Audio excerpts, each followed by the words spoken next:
Olá, sejam bem-vindos. Eu sou Paula Cabreira e nós estamos começando mais um podcast do Jornal Nossa Cidade. E hoje a gente está recebendo ele, que é, assim, um marco cultural da cidade de Mauá e do ABC Paulista. O Grupo Capa, que ele é o diretor artístico, o produtor, tem mais de 40 anos de existência. Eu confesso a você que ele falou que ele ficou mais calmo quando eu falei que eu estudei com ele, porque ele dava aulas de teatro no SESI nos anos 1990 e alguns... Eu entreguei a idade. Ele é uma referência como ator, como produtor, como diretor, escritor e veio conversar com a gente hoje. Então, Paulo Cardoso, muito obrigado pela sua presença. Estamos muito felizes de receber você aqui. Obrigado pelo convite. É um prazer imenso estar aqui mais uma vez em Ribeirão Pires, aqui na Grande São Paulo, para falar um pouco do Grupo Capa, que acabou de completar 42 anos, agora no dia 16 de março, né? E ainda a gente está comemorando ainda os 42 anos de muitas produções, muito sucesso, de muito trabalho, né? E é só o começo, porque a vida continua. E é interessante, né, Paulo? Porque, assim, o primeiro contato que eu tive com o teatro foi exatamente assistindo uma peça de vocês, que eu estava perguntando aqui, que foi a Greve do Sexo, que na época foi, assim, uma produção, eu lembro perfeitamente, de teatro lotado, a gente ia sempre assistir, e foi o meu primeiro contato com o teatro, foi o que me fez se apaixonar pela cultura, e eu queria que você falasse um pouco, como é que você se descobriu ator e como é que você fundou o Grupo Capa? Bons tempos, né? Greve do Sexo, Aristófanes, Grécia Antiga, prêmios internacionais, a gente ganhou, mas talvez um dos maiores sucessos do grupo, né? O Grupo Capa, ele começa de uma persistência, de uma insistência depois do término da minha vida no picadeiro, no circo, né? Aí eu venho para São Paulo, nosso circo acabou, né, faliu nos anos 70, e eu venho em 77 para São Paulo para ser jogador de futebol. Olha Olha só, a coisa, né? Veja do, bem. do picadeiro para os gramados. Então, eu nasci no circo, mas eu queria seguir a carreira de jogador de futebol. Então, eu vim em 77 para São Paulo para tentar a vida como jogador. E chegando aqui, eu até joguei em alguns times, como eu falo no livro, na peça e tal, na peça Reencontro Final, eu falo disso.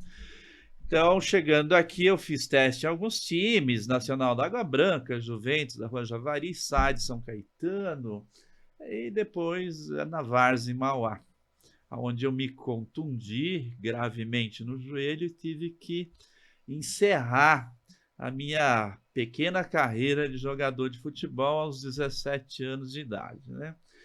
E eu sem ter o que fazer, procurando trabalho para sobreviver, estava sozinho em São Paulo ainda, minha família ficou no Paraná, em Marialva, ao lado de Maringá ali.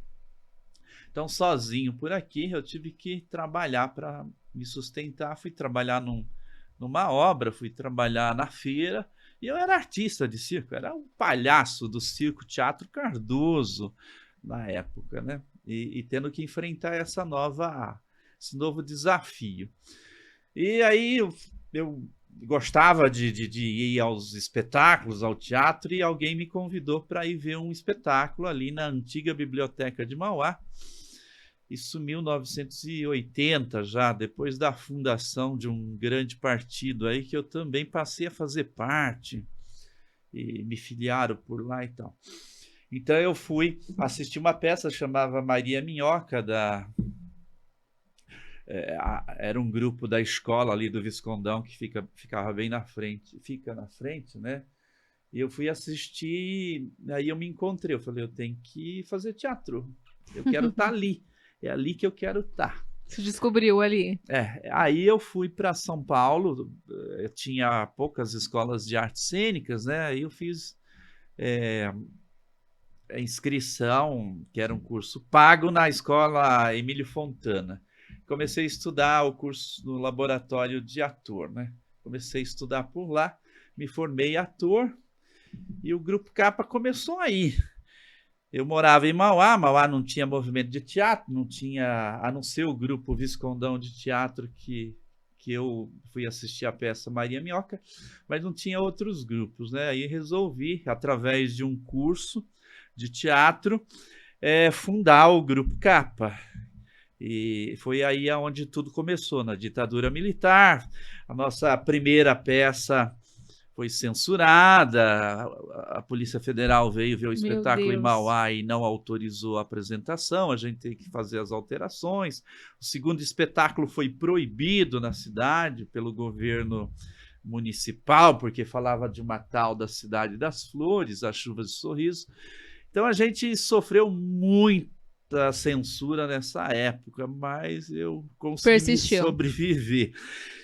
Nessa correria toda, fui para o Teatro Popular do SESI Avenida Paulista. Osmar Rodrigues Cruz viu o espetáculo meu, As Chuvas e Sorrisos, e me convidou para fazer parte do elenco Confusão da Cidade, dirigida por ele no 1313 da Avenida Paulista. Então, da Sarjeta de Mauá, Avenida Paulista, para mim era o sucesso. Imagina. E aí eu fui. E comecei assim, fui para o SESI, depois como diretor e orientador de artes cênicas, e assim começou, e a gente conseguiu sobreviver e alimentar financeiramente o grupo que estava em formação, o seu primeiro, segundo ou terceiro ano, sei lá. Então a gente começou dessa forma. Logo em seguida eu fui para o CPT do Antunes, lá no Santa Cecília, junto com um amigo meu, um grande ator de Mauá, que era o Elias Batista, e eu fui para lá para entrar no projeto da peça A Hora e a Vez de Augusto Matraga, que foi estrelado pelo nosso grande ator Raul Cortez. E foi um grande prazer trabalhar e estar lá com o Antunes, apesar de não ter chegado a fazer o espetáculo, porque o processo durava 8 meses e eu não tinha como sobreviver nesses 8 meses, então tive que abandonar, falar, não vai dar para mim. E foi assim que o Grupo Capa surgiu, no meio dessa persistência minha, desta vontade de vencer na vida, né? Que foi uma luta, a gente sempre está lutando para vencer as batalhas. E eu era jovem ainda, cheio de energia, querendo mudar o mundo, mudar ao meu redor para melhor, é claro, conseguir uma profissão, conseguir se profissionalizar como ator, se estabelecer, não tinha dinheiro para nada, né? Nem para produzir, nem para manter no teatro. Então foi muito, muito difícil. Então o livro Do Céu e Inferno em Segundos fala um pouco disso, dessa minha persistência, desse meu início. É um livro muito bonito, é um livro que fala do circo, e depois ele, com o meu acidente no futebol, ele conta o meu início no teatro. É um livro romanceado, que se você ler a abertura, você vai querer ler o primeiro capítulo e assim por diante, né? Então, foi o meu primeiro livro do projeto, que tem uma continuidade, já está no 5º livro para ser lançado, né? E aí você disse que esses livros você lançou, Paulo, sem nenhum apoio, né? Os livros eu já venho há uns 10, 15 anos escrevendo, relatando as minhas andanças no teatro, na arte e até fora do Brasil. Então, foi aí que surgiu uma oportunidade e um caminho bacana de fazer o primeiro livro, que é Entre o Céu e o Inferno em Segundos. E assim veio o segundo livro, Construtor de Sonhos, veio o terceiro, que fala da minha carreira no futebol, que é Futebol em Família, veio o quarto, A Vida de um Sonhador, que eu sou muito sonhador, continuo sonhando ainda, e o 5º livro, que é Teatro de um Homem Só. Mas esse não foi lançado ainda. Não, esse Teatro de um Homem Só fala um pouco também da minha estreia na carreira minha fora do Brasil, em Portugal. Recebi um convite, estreiei meu espetáculo Reencontro Final em Lisboa, Portugal, num grande teatro. Então, Teatro de um Homem Só fala disso também, da minha carreira internacional, mesmo não tendo uma continuidade ainda, né? Porque tudo é muito caro.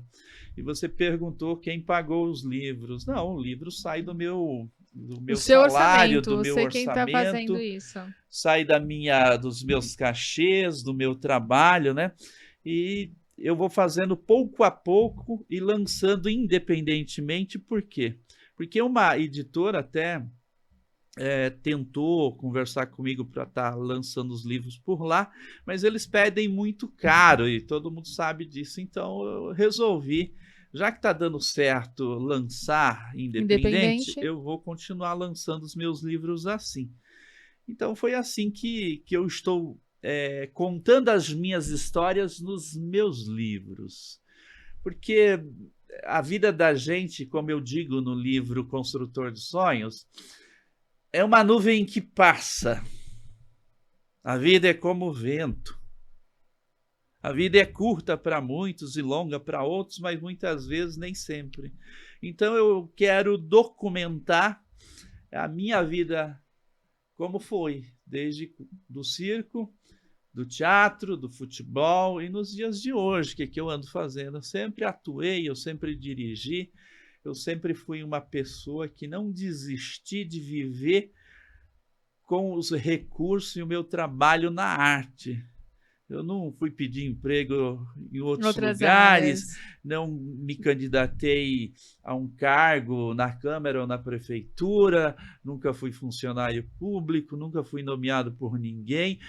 E talvez seja uma bobeira minha, porque se eu tivesse me atirado na política como candidato a deputado, alguma coisa, talvez eu teria tido sucesso como amigos meus tiveram esse sucesso e estão aí até hoje brilhando. É que é difícil, né? Porque a arte, como você disse, o primeiro espetáculo que você fez foi censurado. O segundo também sofreu censura, porque a arte, querendo ou não, ela é uma manifestação política, né? Você estar ali, estar no palco, incorporar o personagem, você está travestindo o que você, aquela história, e muitas vezes incomoda muita gente, né? É isso. Na época incomodava gente grande.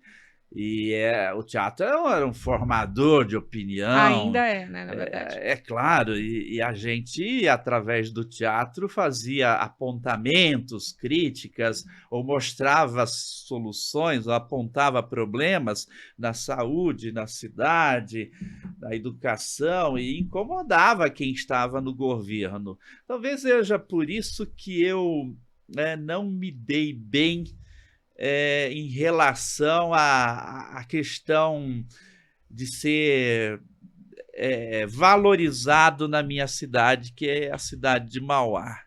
Eu nunca fui secretário de cultura, eu nunca fui nada lá, né? Mas você recebeu convites ou não? Não, eles não me convidam, porque eles têm medo que eu tome o lugar deles, né? Entendi. E eu digo a eles que eu prefiro estar num céu estrelado do que num céu sozinho, né? Então, as pessoas acham que as pessoas que têm opinião própria, que é talentosa, que é um formador de opinião, um sábio, um mestre. Eu posso me dizer que eu sou um mestre do teatro brasileiro, do teatro universal, pelos 40 e poucos anos de carreira que eu tenho no teatro.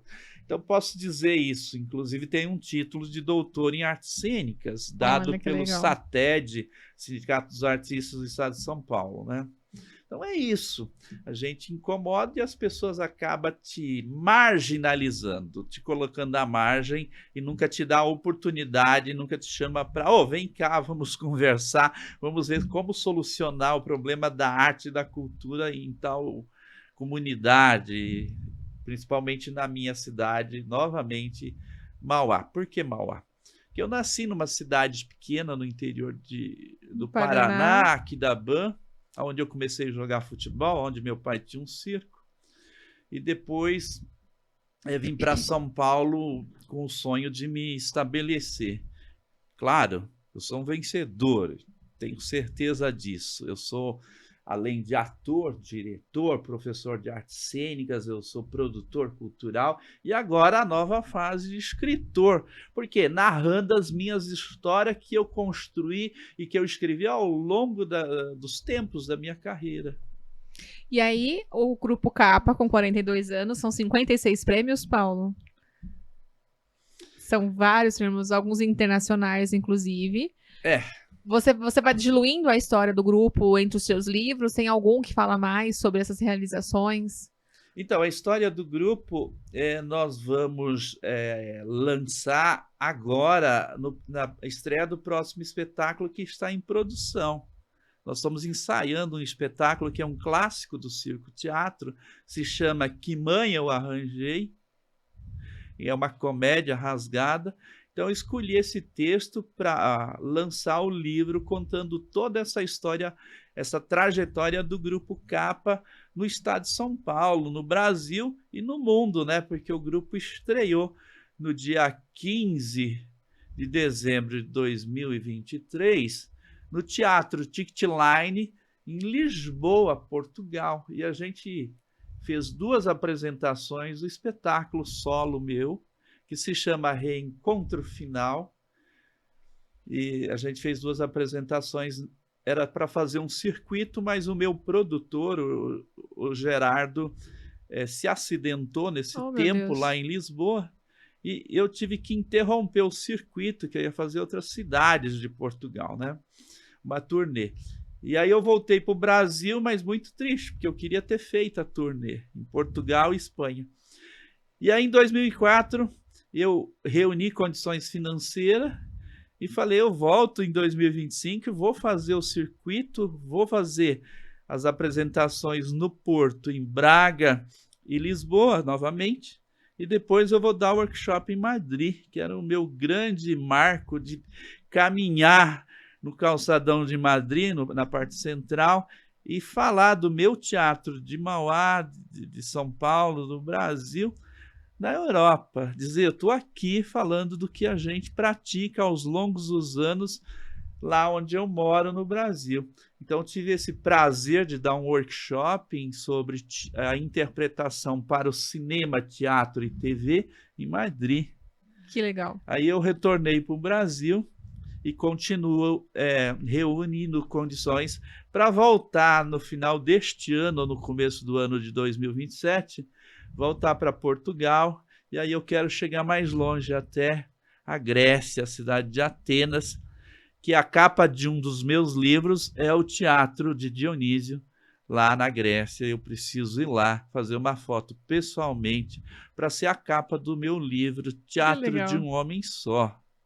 Então, esse projeto eu apresentei na Lei Aldir Blanc, espero que seja aprovado, porque eu quero viajar para finalizar o livro lá fora do Brasil e pretendo também fazer o lançamento de algum dos livros lá fora também. E aqui no Brasil, é claro que em primeiro lugar, mas depois lançar lá na Europa, em Portugal e Espanha, quem sabe. E é muito diferente fazer teatro aqui no Brasil e fazer teatro lá fora? Olha, o teatro e a arte é mais valorizado na Europa que aqui em São Paulo, Mauá, etc, etc. É muito mais respeitado os artistas. Eu quase não existo, né, se eu não apareço nos curtas, nos longas, nas séries brasileiras, eu não existo onde moro. Então, eu continuo sempre procurando uma luz, já que ninguém joga uma luz em mim, eu procuro uma luz para mim poder dar continuidade na minha vida na arte, desde o Teatro SESI e até a minha carreira de ator, né? Hoje eu sou 100% ator, dirijo muito pouco as coisas, faço muita coisa no cinema. Então, o teatro lá na Europa, principalmente em Portugal, que eu conheci muito mais, ele é subvencionado pelo poder público, né? Pelo governo, e eles têm um planejamento anual ganhando um salário para fazer teatro, porque teatro é um trabalho como outro qualquer. Sim. Coisa que aqui no Brasil eu ainda não consigo ter um salário e nem consigo pagar um salário para os atores do grupo. E como é que funciona? Vocês pegam a bilheteria normalmente, dividem quando fazem esses espetáculos? Porque, querendo ou não, produzir, fazer os cenários, custa muito dinheiro também, né? Hoje, para você levantar um bom espetáculo, você não levanta uma peça com menos de 100 mil reais. Eu imagino. E a gente, muitas vezes, acaba levantando um espetáculo com 30, 40 mil. para pagar os atores, para pagar um cachê cada apresentação que ele faz e cada ensaio que ele vai e dar uma ajuda de custo para pagar os seus gastos, que isso é justo. Então a gente consegue ainda. Mas o grupo ele continua sobrevivendo dos meus workshops, das minhas oficinas, das nossas apresentações, apesar que nas apresentações a gente não tem tido êxito, porque o teatro de grupo no Brasil, após pandemia, perdeu completamente a sua clientela, o seu público. O teatro antes da pandemia, a gente estava em cartaz com a peça Amor e Comédia. Amor e Comédia é uma grande produção. Sim. Custou R$35 mil que eu paguei parte do meu bolso. Então, essa peça estava tendo um certo público que alimentava a nós continuar apresentando, né, a bilheteria. Mas veio a pandemia, a gente teve que parou completamente, e não voltamos com a peça depois. E resolvi entrar nesse projeto do Teatro de um Homem Só, que já vinha acontecendo com a peça Lembranças, contando história, e finalizamos com o Reencontro Final. E aí eu fui para fora do Brasil estrear, para comemorar os 40 anos do grupo, e estreiei o espetáculo em Portugal. De lá para cá, a gente não teve mais bilheteria. Eu achei que, voltando da Europa para Mauá, para o Brasil, que eu ia fazer uma apresentação no Teatro Municipal e que ia estar lotado para me ver, né? Voltando da Europa, pós-turnê, com uma recepção excelente lá fora. Com 3 páginas no jornal de lá, gratuitamente, não precisei pagar nada. Com entrevista na TV maior de Portugal, que é a TVI. Eu dei uma entrevista falando da minha chegada e o que eu estava fazendo lá, né, apresentando o espetáculo. Voltando para o Brasil, eu marquei algumas apresentações no Teatro Municipal. E foi uma decepção para mim, enquanto artista de Mauá, da raiz do teatro de Mauá, de um construtor de sonhos na cidade, que ajudei muitas pessoas, a construção e o surgimento do Teatro Municipal e outros coletivos na cidade, o Teatro Popular do SESI, que se não fosse eu, o teatro não existiria em Mauá.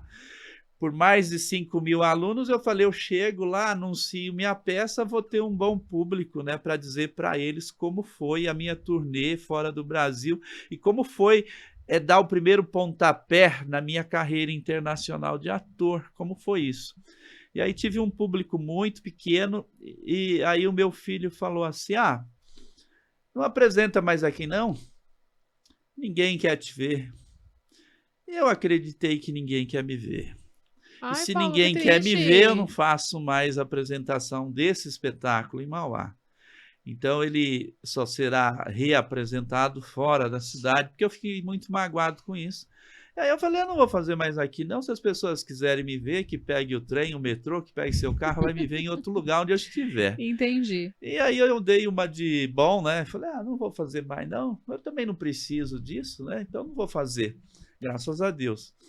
E aí eu não estou fazendo mais apresentações como ator em Mauá. Pretendo voltar nos 45 anos do grupo e com o lançamento do grupo, o lançamento do livro do grupo, né? Eu pretendo atuar no espetáculo que vai estar comemorando tudo isso, que se chama Que Mãe Que Eu Arranjei. Essa comédia, então eu quero estar em cena para... Daqui 3 anos a ideia é essa. Para me divertir. Não, pode não durar isso. Pode ser que seja antes. Se a gente conseguir o recurso... Olha aí, pessoal. A gente volta antes, né? Mas se não conseguir o recurso decentemente para pagar os atores, para pagar os técnicos, não tem por que voltar, né? É triste o ouvir cinema, isso, Paulo. a TV me dá muito mais prazer. Entendi. Hoje você está gostando mais de estar mais me mantém, no audiovisual. Me mantém. O audiovisual me mantém, me dá dinheiro para ir para Lisboa, para Espanha. Ele estava marcado para vir semana passada e falou que ele tinha uma gravação. Uma gravação. Graças a Deus. Uma gravação que me dá um dinheiro bacana para mim poder falar tudo isso que eu estou falando para você sem medo de errar. Eu acho muito interessante, Paulo, porque assim, foi o que eu te disse. Eu tive a oportunidade de entender o que era o teatro, conhecer o teatro com as suas aulas no SESI. E eu sei que abriu portas para muitas pessoas, como você disse, teve mais de 5.000 alunos. Nessa época, gente, não tinha teatro em Mauá. O Teatro de Mauá foi uma grande conquista que veio anos depois. Eu imagino. A gente que estava de fora, muito pouco dessa visão, né? Eu era um dos pioneiros ali na frente. Eu brigava, eu questionava, eu corria atrás. Eu era o consultor não só desse Teatro Municipal de Mauá, mas como o Teatro Mário Covas em Ubatuba. Olha só. Porque eu vinha de várias construções de teatro do SESI no estado de São Paulo, que eu fazia consultoria. Eu ia lá dizer se estava bom, se não estava bom e de que forma que eu queria. Principalmente o Teatro de Birigui, São José dos Campos. Muita coisa minha ali, muitas ideias minhas para a construção e ter esses grandes teatros no estado. E o Teatro Municipal, eu prestava um serviço para a Secretaria de Cultura Estadual e eu vinha para Mauá para ver como estava andando a obra. Até o prefeito da época dizer para mim que ele ia construir o teatro para mim parar de criticar, mas que eu não ia ser o diretor do teatro, ele ia trazer alguém de fora. E eu disse, tudo bem, não tem problema. Isso é você que tem a caneta, eu não tenho, né? E aí ele trouxe um diretor, o primeiro diretor do Teatro Municipal de Mauá, lamentavelmente foi um diretor de fora, quando eu estava na expectativa de ser eu o diretor do Teatro um reconhecimento Municipal da por todo o trabalho passado na cidade. Mas aí eu já me livrei dessas coisas e hoje eu não quero mais ser diretor de lugar nenhum em Mauá. Quero ser diretor do Teatro Municipal. E quando eu morrer, eu não quero que coloque meu nome também.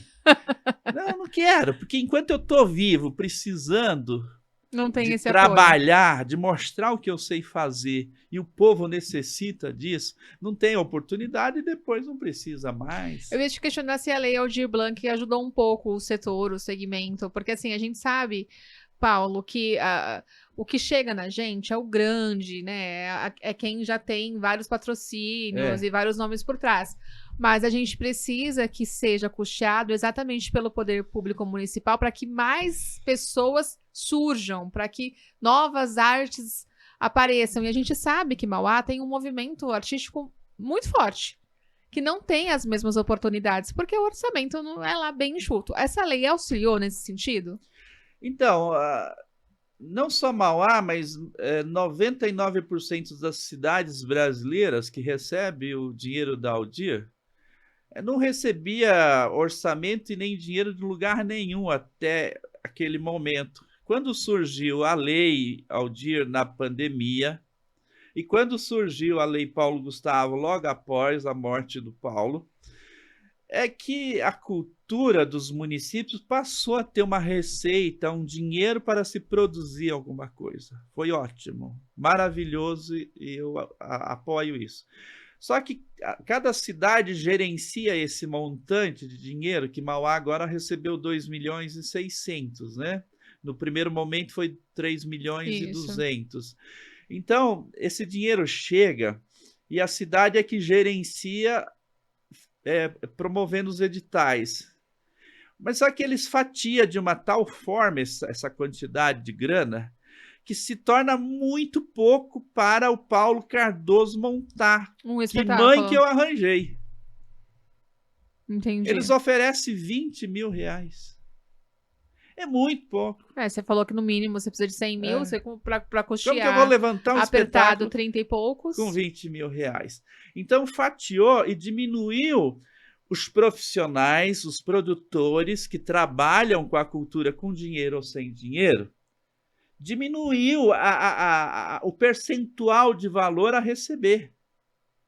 Porque eles querem atender o maior número de pessoas possível e a cultura e a arte não pode ser assim. Entendi. A arte tem que valorizar quem é profissional, quem trabalha, quem está produzindo.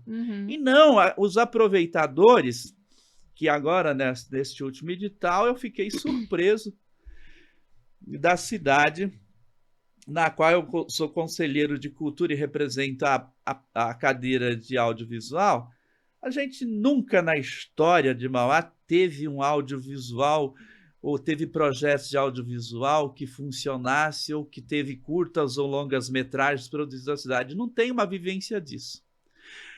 Então a gente recebia 3, 4, 5 projetos de curtas-metragens e de aprendizes de cinema.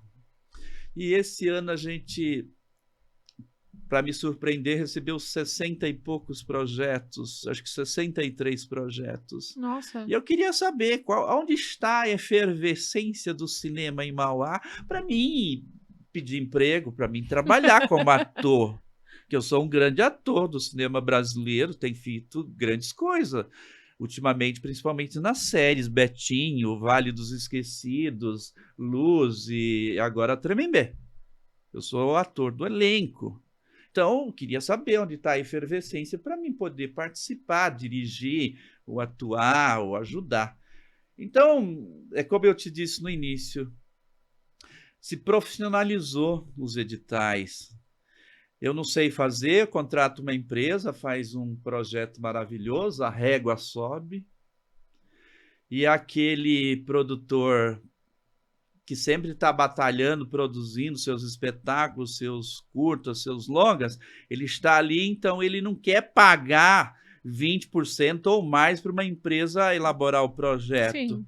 Porque isso vai fazer falta para ele produzir, ele entende dessa forma. Agora, o aproveitador, ele paga, dá 10, 20, 30% para quem elaborou o projeto e não sabe realizar o projeto. E aí não sai. Ele é vencedor, mas não executa o produto, ele Tem não situações sabe... como essa no Brasil, várias, inclusive, né? Ele não sabe fazer, ele não sabe montar o espetáculo, ele não sabe fazer o filme, e aí ele dá uma certa desculpa, como aconteceu, e aí presta o serviço pelo dinheiro retido do edital, prestando uma outra atividade que não é aquela que ele foi premiado. Aí tira o meu projeto, que estava na que concorrência, estava concorrendo porque com ele ele. utilizou alguém que sabia fazer o... E eu tenho uma pontuação menor que ele, e ele é o vencedor. Então isso, eu acho esse processo injusto, porque o meu filme 40 anos Grupo Capa, que era para contar através de um curta-metragem de 30 minutos toda a trajetória, todos os espetáculos do grupo, não foi premiado devido a isso. A gente não conseguiu ter a pontuação. E agora você está com outro projeto. Outro filme. Do filme é o mesmo projeto, porque eu quero... não, tem que ser celebrado mesmo. São 56 prêmios. Eu quero mostrar... Foram quantas montagens? 64. Quais foram as que de mais sucesso, Paulo? O Céu Uniu Dois Corações, A Greve do Sexo de Aristófanes, Grécia Antiga, prêmio internacional no Festival de São José dos Campos. Depois vem Cala a Boca e Teovina, uma homenagem a Dercy Gonçalves, grande comedióloga. Maravilhoso espetáculo também. Cala a Boca e Teovina. Depois vem mais para cá, Se a Anacleto Soubesse, clássico do Circo Teatro, onde era um dos atores principais da peça. Amor e Comédia, Reencontro Final, que estreou fora do Brasil. Então, nosso repertório... É incrível. Nosso repertório do grupo serve não só para escrever um livro, serve de exemplo para os coletivos e atores que estão chegando. Sim, certamente. Que estão começando. Que eu poderia ir na Escola Municipal de Artes de Ribeirão dar uma palestra sobre isso. Certamente. Viu, Guto? Me convida que eu vou com o maior prazer. Você está me devendo. E aí, então, o que a gente tem nesse momento que você está tocando, então, é o último livro que vai sair para fechar esse primeiro momento. Esse primeiro momento. Depois vem outros. Sim. Vem o Meu Velho Fusca. Já tá com... Calma. Você já escreveu os livros já estão escritos? Vai ser publicado? É que o grupo, nesse tempo todo, eu consegui comprar um Fusca por R$ 1.500 em 93. E esse Fusca, ele serve para transportar adereços, cenografia e coisas do grupo nas suas apresentações. Esse Fusca é só para isso, ele não sai da Entendi. garagem. Ele é o nosso veículo de levar nossos equipamentos aos lugares onde apresentamos. Eu não ando com ele pela cidade, faço nada. Entendi. É só para levar isso. Então eu olho para ele todo dia e falo, eu preciso falar desse amigo que me ajudou tanto a estar aqui. E aí, então, você vai...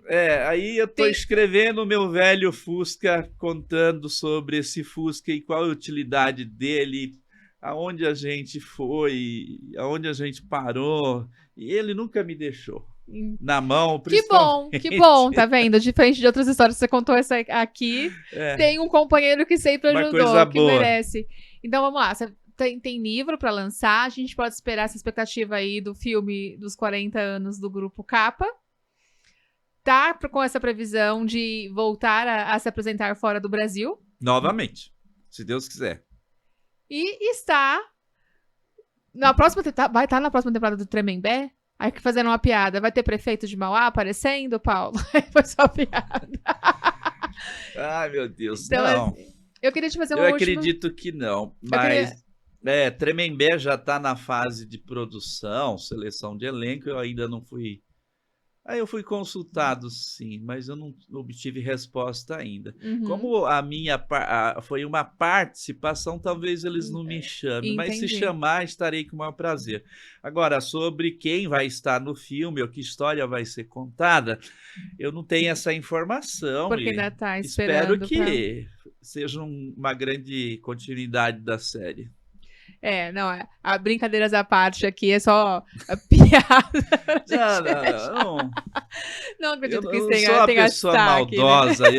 eu gosto. Não, eu sou uma jalalaca, a gente tem um histórico. Tá bom, eu sei. Mas você sabe, tá vendo, Paulo? E aí eu queria então fechar aqui, Paulo, que você falasse um pouco para quem tá vindo agora exatamente disso, porque não é fácil fazer arte no Brasil. Não é simples fazer arte no Brasil. Tem muita gente querendo vir e, como você disse, nem sempre as pessoas que conseguem esse capital estão realmente interessadas na arte. Então, eu queria que você falasse com essas pessoas que estão vindo, assim, o que precisa ter? Porque você tem que amar o que você faz, acima de tudo, né? Mas o que você daria de conselho para quem está começando agora? De uma pessoa que lançou 5 livros, viveu da arte, viu coisas que deixaram tristes, desencorajou. O que você daria de conselho para essa pessoa? Bom, no primeiro momento, quem está querendo formar um grupo, um coletivo e dar o seu primeiro passo na arte do teatro, que escolha um profissional para orientá-lo. Como dar os seus primeiros passos na formação desse coletivo, desse novo trabalho, dessa nova batalha. Para aquele que quer atuar, deve procurar uma escola e saber quem são os profissionais que ministram as aulas para esses alunos, se ele merece ter você. O que ele fez, o que ele está fazendo, qual é a trajetória dele. Procura saber um pouco da vida desses profissionais que estão lá para te mostrar caminhos, porque no teatro a gente mostra caminho, quem anda é você. Então, ser bem orientado, e se você me conhece, se você já passou por mim e está querendo voltar ou está querendo dar continuidade, sem mágoa nenhuma, eu te oriento, eu te ajudo, não vou te cobrar nada, eu te ajudo a dar esse passo. Para o campo da publicidade, do cinema e da TV, o aluno ator, ou o modelo, ou aquela pessoa que quer se ingressar, tem que fazer o seu material. Esse é o primeiro passo. Eu vejo muitos jovens querendo e não sabem como. Como eu ministro algumas aulas no Teatro Municipal de Mauá, que eu sou orientador das oficinas culturais, eu tenho ajudado alguns alunos que querem fazer figuração, que querem trabalhar em novela, trabalhar em séries, em publicidades. Então, eu digo para ele, primeiramente, você vai para um estúdio fazer o seu material fotográfico, o seu ensaio fotográfico. Você não vai fazer um book. É um ensaio fotográfico, é diferente de ser um book. Esse é um ensaio para atuação. Então você vai para lá. Eu até indico alguns profissionais para fazer isso. E tendo esse material, você vai se cadastrar algumas agências, alguns produtores de cast, e eles vão te selecionando ao decorrer do tempo e te convidando para teste ou até trabalhos pagando cachê de figuração. Uhum. E é assim que se começa nos dias de hoje. Sempre que você for para uma agência e te pedir dinheiro ou te pedir para fazer um book, não é essa agência que eu estou te indicando. Porque a agência que eu trabalho, elas não pedem para você pagar um contrato, 3, 4 mil reais, e ela também, ela não te, como é que se fala? Ela não te faz book. É você que tem que fazer o seu book, o seu portfólio, o seu material. E quando ela pede para você pagar, você diz para ela que você precisa trabalhar, você precisa ganhar pelo seu trabalho e não pagar para trabalhar. Então dá muito bem para a gente separar quem é sério e quem não é. Quem trabalha honestamente e quem não trabalha honestamente, que tem muitos. Tem. Então, se você tiver dúvida, me pergunta que eu te respondo. Se você tiver uma agência dizendo assim, ó, você precisa assinar contrato e pagar 3 mil, 4 mil reais, que a gente vai cuidar da tua carreira, você diz que você não tem carreira, você está começando. Então, esse dinheiro a gente já não deve dar para eles, certamente. Né? Nem eu, quando eles me pedem materiais, um vídeo, um videotape, ou um vídeo apresentação, um vídeo monólogo, se eu não tenho condições, eu mesmo faço. Claro, hoje em dia tá mais fácil também, né? E se eu tenho condições, eu vou para um estúdio e pago para alguém fazer, mas nem sempre a gente tem dinheiro para isso. Então, você que quer começar, tiver alguma dúvida e quiser falar comigo, eu estou toda segunda e quarta-feira no Teatro Municipal de Mauá, ou então nas mídias sociais, você me encontra e a gente conversa sobre o que você quer fazer ou aquilo que você quer iniciar. Tanto para o teatro, cinema e TV. E qual que é o seu arroba, Paulo? É @ator Paulo Cardoso. Então entrem lá, conheçam o Paulo, que tem uma história maravilhosa, 4 livros publicados, vai vir o 5º aí. Vou esperar, então, o filme dos 40 anos do Grupo Capa. Não participei do Grupo Capa. Se Deus quiser. Tive a oportunidade de assistir, é realmente maravilhoso. Te agradeço muito, Paulo, por ter me dado a oportunidade, inclusive, de entrevistá-lo, mas principalmente numa época em que o acesso à cultura era tão escasso, ter me auxiliado nesse processo, que eu posso dizer para você que foi fundamental para me tornar a pessoa quem eu sou hoje, entender a importância da arte, da comunicação e de levar a mensagem que deve ser levada para todos. Então, muito obrigada por ter vindo aqui no podcast hoje, Paulo. Obrigado você, foi um prazer imenso bater esse papo com você. E espero voltar outras vezes, tá bom? Vou esperar para você falar do filme. Tá bom. Você que nos assistiu, então, muito obrigado pela companhia. Vou pedir que, se você ainda não acompanha o nosso canal, curte, clica, compartilha. Nós somos um veículo pequeno, mas nós somos nós que levamos a informação da região do Grande ABC para você. Então, muito obrigada, até a próxima. Tchau, tchau.